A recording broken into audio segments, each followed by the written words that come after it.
देखिए composite function समझे क्या है।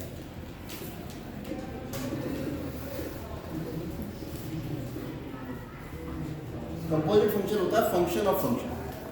जैसे एक फंक्शन f है a से b, इसको कैसे दिखाएंगे? ये a है, ये b है, और यहां से एक फंक्शन है f जिसमें x यहां डाला जाएगा और यहां क्या आ जाएगा?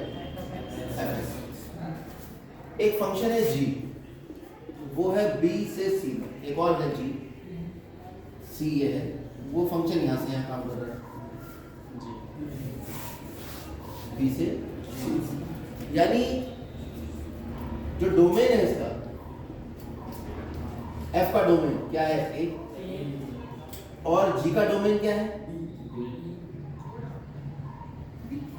डोमेन का मतलब होता है प्रांत। क्या मतलब होता है? प्रांत। अगर मोटी मोटी भाषा में हम समझे, अगर हमने बहुत कुछ नहीं समझ रखा है, तो fx बराबर 2x + 3, x का मान 1 रखोगे, या एक और छोटा सा एग्जांपल ले लो, fx बराबर x + 1, तो f1 बराबर कितना होगा? 1 + 1 यानी 2, तो x बराबर 1 आया और f1 बराबर 2 आया। ये कहलाता है प्रांत और ये कहलाता है परिसर। यह है डोमेन और यह है रेंज, यानी जो x के मान है वो डोमेन हो। तो अगर हम इस फंक्शन a से b में देख रहे हैं तो x के मान a में आएंगे, और फंक्शन b से c में देख रहे हैं तो g के लिए x कौन बन जाएगा? b। तो यहां से एक फंक्शन होगा गॉफ, या तो ऐसे लिखते हैं इसको, कुछ किताबों में ऐसे भी लिखा मिलेगा, कुछ किताबों में ऐसे भी लिखा मिल जाएगा। और इस गॉफ का जो मतलब होता है वो होता है g ऑफ f(x). क्यों कह रहा हूं मैं ऐसा? क्योंकि यहाँ x था, तो यहाँ पे जो अवयव आए वो किस तरह का है? f(x). अब इस पर कौन लग रहा है? g। तो g के आगे जो x होगा उस x के कौन लिखा जाएगा? तो ये जो g f(x) है, तो हम देख रहे हैं यहाँ पर ये जो गॉफ है, ये गॉफ किसकी वैल्यू ले रहा था? x की वैल्यू हम ले रहे थे, तो क्या मिल रहा था हमें? f(x). और f(x) को हमने x की तरह यूज किया g में, तो क्या मिल गया हमें? g of f(x). तो आंसर तो x में ही आएगा। तो क्या डाला था हमने इसमें, और निकल के क्या आ गया? g of f(x). तो गॉफ जो है वो एक फंक्शन होगा आपका, कहां से? a से c। समझ आ रही बात? जहां f फंक्शन है a से b में और g फंक्शन है b से c में, इसलिए हम इसे कहते हैं कंपोजिट फंक्शन। ठीक है, कंपोजिट क्या किया इसने? इसको कंपोज कर दिया, इसको गायब कर दिया। ठीक है, और इसको गायब करके सीधे x डाला हमने और सीधे कहां पहुंच गए? c पर पहुंच गए। और यहाँ दो फंक्शन एक साथ काम कर रहे हैं, कौन कौन? f और g, और ये हमने इनका कंपोजिट फंक्शन बनाया। ऐसे ही फॉर्म भी तो हो सकता है उल्टा। ठीक है, अब यहाँ बहुत सारी चीजें आएंगी कि अब ये सब किताबों में लिखनी है, या आप अपनी किताब में खुद नोट करोगे कि अगर f11 है, अगर f11 है तो एक अवयव का एक ही इमेज बनेगी, यानी यहाँ पर, और साथ साथ f(on2) है। on2 का मतलब क्या होगा कि जो अब यहाँ पर जो ये b है, इसमें कोई भी ऐसा एलिमेंट नहीं होगा जो किसी न किसी की इमेज ना हो, यानी कि हर अवयव की प्री इमेज पॉसिबल है, यानी इसका प्रतिबिंब पॉसिबल है, प्रतिलोम पॉसिबल है, इसका इन्वर्स पॉसिबल है। यानी f क्या है? f is 11 and on, और g is 11 and on 2। अब g क्या है? g भी एक फंक्शन है जो 11 और on 2, 11 मतलब इसकी भी एक इमेज बन रही है। समझ में आ रही है बात? तो इसका मतलब जब इसकी एक एलिमेंट की एक इमेज बन रही है और ये ऑन2 भी है, यानी यहाँ भी कोई खाली एलिमेंट नहीं है, तो इसका मतलब गॉफ कैसा होगा? तो गॉफ कैसा होगा? 11 और 2 होगा या नहीं होगा? बात समझ आ गई? अगर ये 11 नहीं होता, अगर ये 11 नहीं होता, यानी इसके दो एलिमेंट की एक इमेज बन रही होती, है ना। तो यहीं से इसके दो एलिमेंट की भी एक इमेज निकल के आती है। तो अगर F11 ऑन 2 है, G11 ऑन 2 है, तो गॉफ भी कैसा होगा, विल बी 1 1 एंड ऑन। ये सब किताबों में बातें लिखी हैं, आप नोट कर लें। और अगर कोई फंक्शन 1 1 एंड ऑन 2 है तो उसका इनवर्स पॉसिबल है। इसका मतलब अगर ये 1 1 एंड ऑन 2 है तो गॉफ का इनवर्स पॉसिबल होगा। और याद रखना गॉफ का इनवर्स होता है F इनवर्स O G। ठीक है, गॉफ का इनवर्स निकालोगे तो क्या आएगा, F इनवर्स O G। ये याद रखेंगे, इस पर अभी हम बात करेंगे थोड़ी देर। अभी तो हमने किसी फंक्शन का इनवर्स नहीं बताया, तो इसको हटा देते हैं। चलो पहले क्वेश्चंस पे बात करते हैं।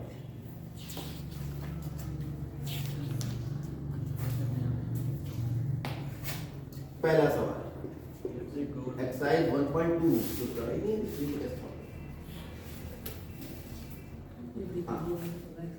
1.2 का हम देखते हैं। इसमें पहले सवाल देखेंगे कि fx बराबर है 1/x, यानी fx equals to 1/x, where f is a function from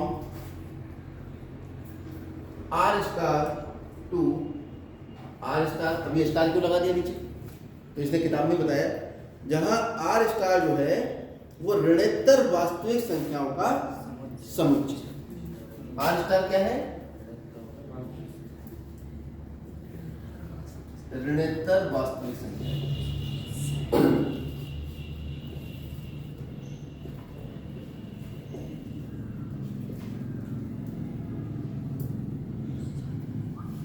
ये ऋणोत्तर क्या होती है भाई,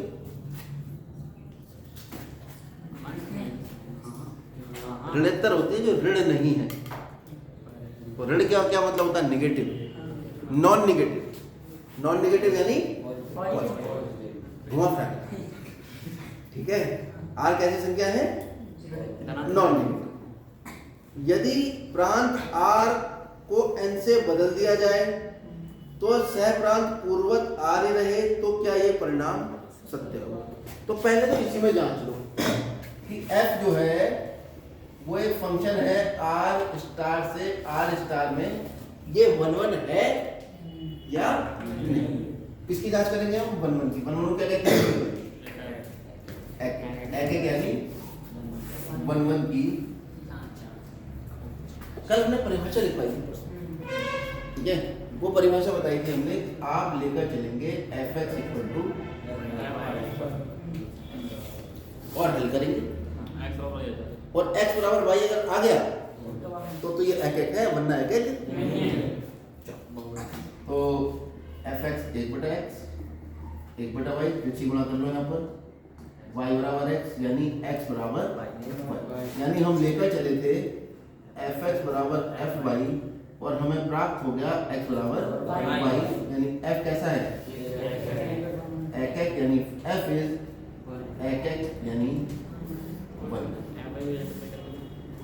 कुछ बच्चे इसे fx भी लिख सकते हैं, कोई समस्या उसमें नहीं। x लिखो चाहे ना लिखो, फंक्शन तो f ही है। अब इसे हम आच्छादक प्रूफ, क्या प्रूफ करेंगे, कैसी संख्या है, ऋणोत्तर। ऋणोत्तर मतलब पॉजिटिव। पॉजिटिव संख्याएं उनका इनवर्स निकालोगे कैसा होगा, मतलब पॉजिटिव संख्याओं का 1 बटे कर दो, धनात्मक संख्याओं का बटे करते हैं तो धनात्मक संख्या आती है, ऋणात्मक आती है, धनात्मक क्या आएगी, चाहे 2 ले लो, कोई भी पॉजिटिव संख्या है, क्योंकि हमारे पास फंक्शन तो 1/x है ना। मशीन में x डाल रहे हैं, बाहर क्या निकल के आ रहा है, 1/x, यानी x डालो क्या निकल के आया, 1/x। तो इसमें अब हम क्या सिद्ध करेंगे, आच्छादक। आच्छादक क्या कहते हैं, और इसका एक नाम और होता है, याद आया, सर्जेक्टिव। आच्छादक या सर्जेक्टिव या ऑन टू में हमें क्या बताना होता है कि हम लेते हैं पहले fx बराबर 1/x, फिर हम मान लेते हैं, ये स्टेप्स रहते हैं किसी भी फलन को आच्छादक सिद्ध करने के। बच्चों को ये बहुत कम समझ में आता है क्योंकि इसमें समझने की कोई चीज नहीं है, बच्चा समझने की कोशिश करता रहता है। ठीक है, इसमें सीधे fx को y मानो और हमें y का मान x के पदों में दे रखा है, आप x का मान y के पदों में निकाल दो। दिमाग में सेट हो गई बात? तो fx को मानेंगे y, x y बराबर 1, y का मान x के पदों में था, हमें x का मान निकालना है, x का मान y। अब आप देखो कि y का कोई ऐसा मान तो नहीं है जिसको रखने पर x ना आता हो। भाई पहली बात तो x ऋणात्मक संख्या है, ठीक है, ऋणात्मक मतलब नॉन नेगेटिव है, यानी पॉजिटिव है। जब पॉजिटिव है तो इसका मतलब जीरो से बड़ी होगी। दुनिया में जीरो ही है जिसका इनवर्स पॉसिबल नहीं होता। अगर y का मान जीरो है तब ये संभव नहीं, लेकिन अगर y का मान जीरो के अतिरिक्त कुछ और है तो कोई ना कोई मान 1/y का निकल के आएगा। y भी दुनिया की सारी वास्तविक संख्याएं हैं और पहला वाला x भी दुनिया की सारी वास्तविक संख्याएं हैं। दुनिया की कोई भी वास्तविक संख्याओं का उल्टा करो तो दुनिया की कोई ना कोई वास्तविक संख्या निकल आएगी। तो इसका मतलब प्रत्येक y के लिए कोई ना कोई x का मान यहाँ पर है। तो आप लिखोगे for every y belong to r plus there exist x belong to r। कुछ याद आया? यही परिभाषा हमने कल लिखवाई थी। जो नहीं आए थे वो कल परसों का वीडियो देख लेना, उनको सब चीज़ें क्लियर हो जाएंगी। हमने कहा था 1 2 में कुछ नहीं करना होता है, बस x का मान y के पदों में लिख के ये ढूंढ लो कि क्या y का कोई ऐसा मान निकल के तो नहीं आ रहा है जो इसको जो जिसके लिए x ना होता हो। ऐसा कोई मान सोच पाओ तो ठीक है, नहीं सोच पाओ तो ये लाइन y के प्रत्येक मान के लिए जो इसमें है उसके लिए कोई ना कोई x दुनिया में है जो उसकी डोमेन में स्थित है। अतः x कैसा हो गया?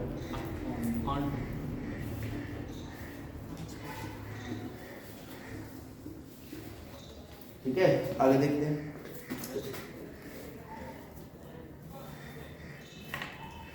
अभी कह रहा है कि प्रांत R को N से बदल दीजिए। किसको किससे बदल दें? R को N से बदल दें। अब यदि प्रांत जो है वो क्या हो जाए? N। N क्या होता है? एक 5 मिनट का वीडियो है संख्याओं के प्रकार, जो कक्षा 9 में हमने अभी 3-4 दिन पहले समझाया था, वो देख लेना। उसमें हर तरह की संख्या हमने समझा दी। ये जो n है ये होती है प्राकृत संख्या। कैसी संख्या है? n for natural. प्राकृत संख्या कौन सी होती है? 1 2 3 4 5। सबसे छोटी 1 होती है, 1 जोड़ते जाओ अगली आती है। ठीक है, यानी n इस बार कैसी संख्या है? प्राकृत। तो फलन क्या है हमारे पास? फलन है f(n) से r प्लस एक तरह से स्टार लगाया हुआ है इसमें, यानी ऋणात्मक यानी धनात्मक। यानी डोमेन में केवल जो संख्याएं आएंगी वो 1 2 3 आएंगी और जो प्रांत निकल के आएगी वो 1/2 1/3 1/4 निकल के आएगी, क्योंकि फलन ही हमारे पास ये फलन कितना है? 1/x। और fx क्या होता है? y। ये x है और ये y है, चाहे इसे fx कर दो। तो इसमें x डालोगे fx बाहर निकल आएगा, 1/x बाहर निकल आएगा। ठीक है, तो दुनिया की जितनी प्राकृतिक संख्याएं आप इसमें फंक्शन में डालेंगे, ये फंक्शन क्या करेगा? उसका 1/x। क्लियर हो गई बात? तो यानी क्या कोई ऐसी प्राकृतिक संख्या है? अच्छा, सबसे पहले तो हमें बनवानी ढूंढना है। सबसे पहले तो बनवानी ढूंढना है। अब क्या कर रहा है सवाल? पढ़ ले पहले। तो यदि r को n से बदल दिया जाए जबकि सहप्रांत पूर्ववत रहे तो क्या ये परिणाम सत्य होगा? तो क्या ये फंक्शन 1 1 होगा? क्या ये फंक्शन आच्छादक होगा? ये पूछा है। चलो 1 1 पे बात कर लेते हैं, यानी 1 1 पे बात करते हैं। 1 1 का तो कोई नियम है सीधा सीधा, fx बराबर fy लेकर चलो। यहाँ से पता लगा 1/x बराबर 1/y, शॉर्ट में कर देता हूँ, यानी x बराबर y। अतः f जो है वो fx कैसा होगा?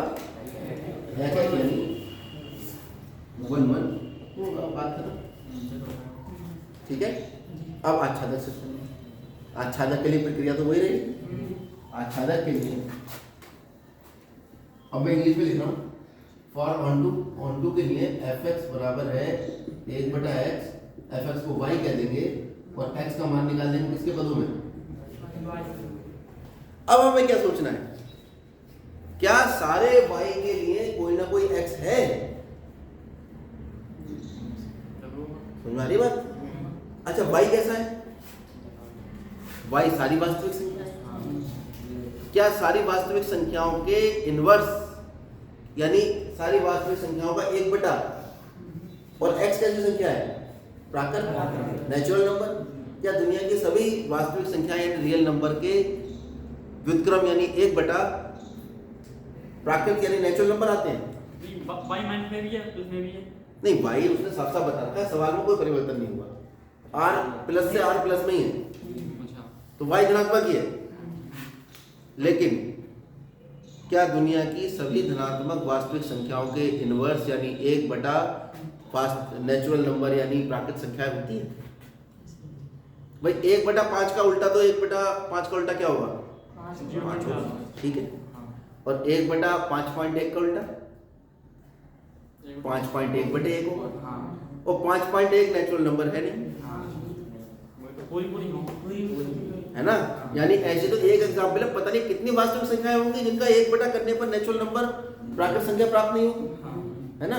2/3, 2/3 का उल्टा करो 3/2, 3/2 तो नहीं है प्राकृत, लेकिन 2/3 वास्तविक है, ठीक है। इसका मतलब y के सभी मानों के लिए x के मान का अस्तित्व नहीं। स्पष्टतया for every y belong to r plus x का मान, या ऐसे एग्जाम्पल है, यदि y बराबर 0.5 को x बराबर 1/0.5 दो आ गया, 0.5 दो कर दो इसे, तो कितना आ गया? 100/52 यानी 50/26, 4 से काट लो, चलो 25/13, ठीक है। तो 25/13 तो क्या नहीं है? प्राकृतिक संख्या नहीं। अतः इस स्थिति में f क्या नहीं होगा? ऑन टू यानी आच्छादक। यानी अगर रियल नंबर से रियल नंबर जा रहा है पॉजिटिव, तो ये आच्छादक भी है, 1 भी है। लेकिन रियल नंबर को अगर हम नेचुरल नंबर से बदल देते हैं प्रांत में, ठीक है, तो ये आच्छादक नहीं होगा। अच्छा, इसी को उल्टा कर दूं, अगर मैं इसकी प्रांत को ही परिसर को बदल दूं n से, परिसर को बदल दिया n से, n परिसर हो गया। अब बताओ ये 1 होगा या नहीं? नहीं, ये यही है, ये तो यही रहा, ये तो रियल नंबर रहा प्रांत, परिसर को n से बदल दिया। फलन कैसे होगा बेटा फिर ये? क्योंकि r के तो बहुत सारे मान ऐसे रह जाएंगे जिसका 1/, करने पर y नहीं आएगा। नहीं बस भाई, अगर मान लो यहाँ पे 1.1 ले लें, तो यहाँ पे जब डालेंगे f 1.1 तो कितना आएगा? 1/1.1 कितना हुआ? 10/11। 10/11 तो यहाँ पे है ही नहीं। इसका मतलब यहाँ बहुत सारे अगर ऐसे होंगे जिसकी कोई इमेज नहीं बनेगी, तो फलन का अस्तित्व खत्म हो गया। 1 की तो बात ही खत्म कर दो। बात समझ आ गई?